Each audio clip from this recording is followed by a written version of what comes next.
Bonjour Shimon et Nechama, comment ça va? Bonjour Alexandra. Bonjour Alexandra. Première question, qu'est-ce qui vous a motivé à participer au projet Shalom Lishmo? Quand on t'a rencontré à notre premier concert ici pour Hanouka, quand on a repris la musique et que tu nous as parlé du Beth Amikdash et de tous tes rêves par rapport au projet pour l'avenir, tout de suite on s'est senti impliqué parce qu'on vit avec depuis toujours.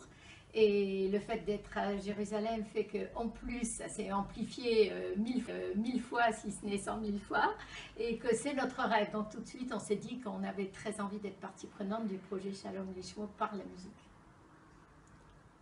Et toi Shimon? Il m'a semblé que c'était très important de participer à l'action messianique en quelque sorte dont tu avais parlé, à savoir que chacun apporte sa brique pour construire le Beth Amikdash. Et c'est pour ça que ça m'a attiré. Et j'ai voulu participer.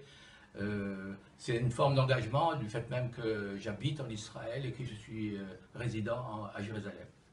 Nechama et Shimon, qu'est-ce que ça vous apporte l'engagement? Qui est-ce qui commence? C'est toi? Alors, je commence.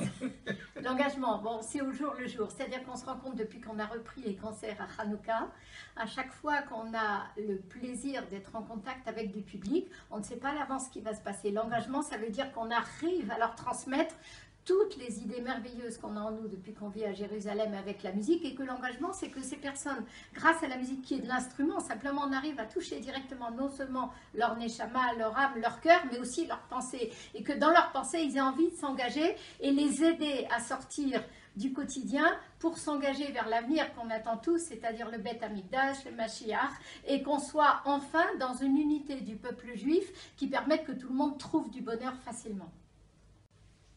Quant à toi Shimon? Alors, le fait de vivre en Israël, c'est de vivre proche, très proche de Dieu.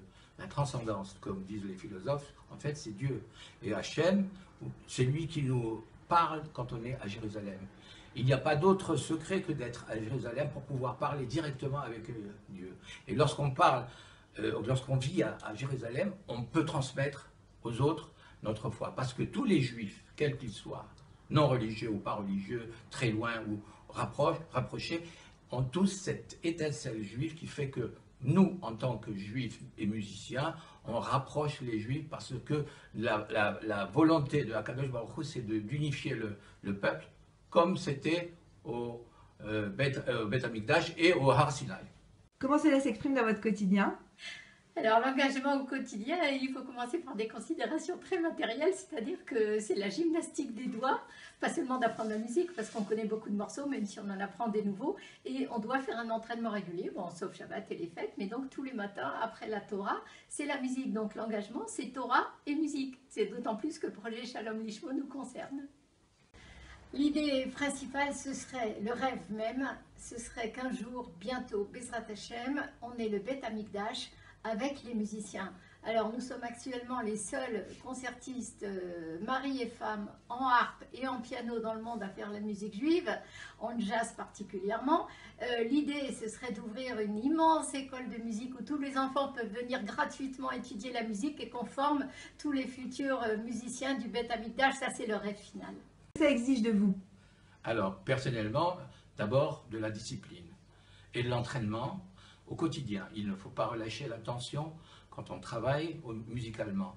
Parce qu'une fois que c'est bien travaillé, bien ressenti, alors on peut les hakrines, c'est-à-dire diffuser notre puissance intérieure et elle se voit. Donc, quand on est en relation avec les autres, automatiquement, ce qu'on a fait dans notre vie quotidienne va se refléter sur l'autre. Alors, cela exige de moi, c'est surtout au niveau de la harpe. Bon, comme l'a dit Shimon, on a besoin d'un entraînement régulier, mais en même temps, la harpe, ici à Jérusalem, bon, j'ai 4 harpes, celle-ci est la grande harpe de concert, il y a la harpe moyenne, les petites harpes, elles ne vibrent pas de la même façon, puisque je joue sur du boyau de mouton comme c'était au temps de David Ameller, et l'exigence, c'est qu'en fait, il y a beaucoup d'humidité, même si Jérusalem a un air plus sec, et l'exigence, c'est d'arriver à rechercher beaucoup en soi et à donner au public qui va nous écouter pour que le public fasse le lien entre ce que nous on attend, c'est-à-dire un futur Beth Amikdash et une unité du peuple qui nous manque énormément, et on se dit que par la musique on est des maillons très importants de ce lien qui nous mène de notre création, de la musique vers Akadosh Baruch Hu, vers le Beth Amikdash, et que les gens puissent sortir de leur yom-yom qui est très difficile grâce à la musique qui les emmène vers le futur. Nechama et Shimon, quelle astuce, quel conseil vous aimeriez partager avec nous Deux choses, la foi juive et la générosité.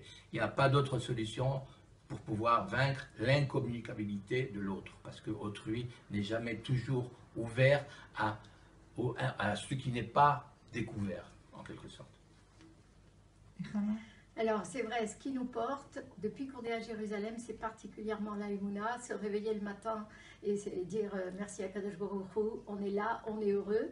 Et par rapport... La Odaya en quelque sorte. Ouais. Par rapport à tous les gens qui nous environnent, tous les gens qu'on découvre, les centaines de personnes qu'on rencontre, essayer de donner du bonheur, c'est-à-dire leur faire plaisir, leur parler, communiquer et dire aux gens ne restez pas seuls, il y a beaucoup de gens seuls et malheureux.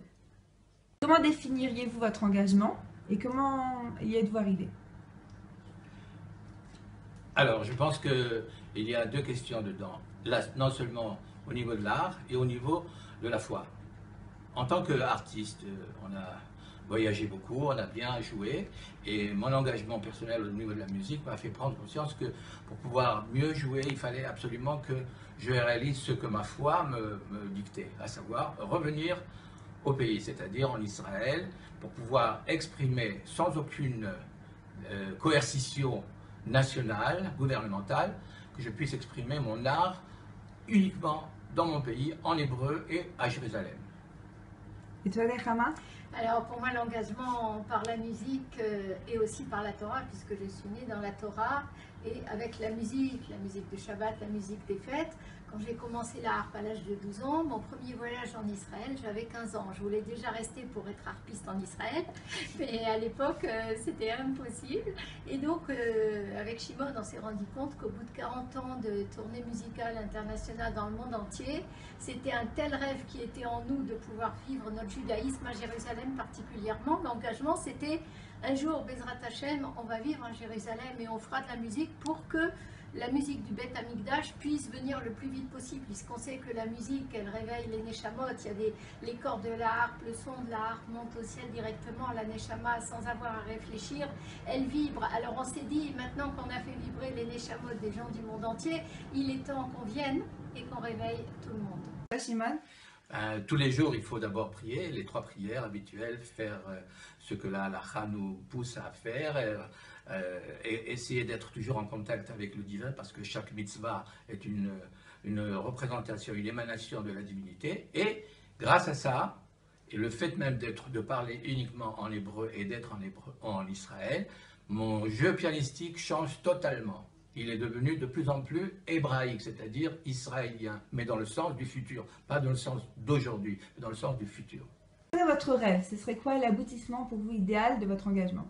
D'une part, développer au maximum notre capacité juive, hébraïque, israélienne, jérusalémienne et divine pour pouvoir la transmettre à tout Israël, quelle que soit sa tendance juive ou pas, mais qu'ils en coûtent la musique, comme je l'ai dit tout à l'heure, du futur. Parce que sans le futur, nous n'avançons pas.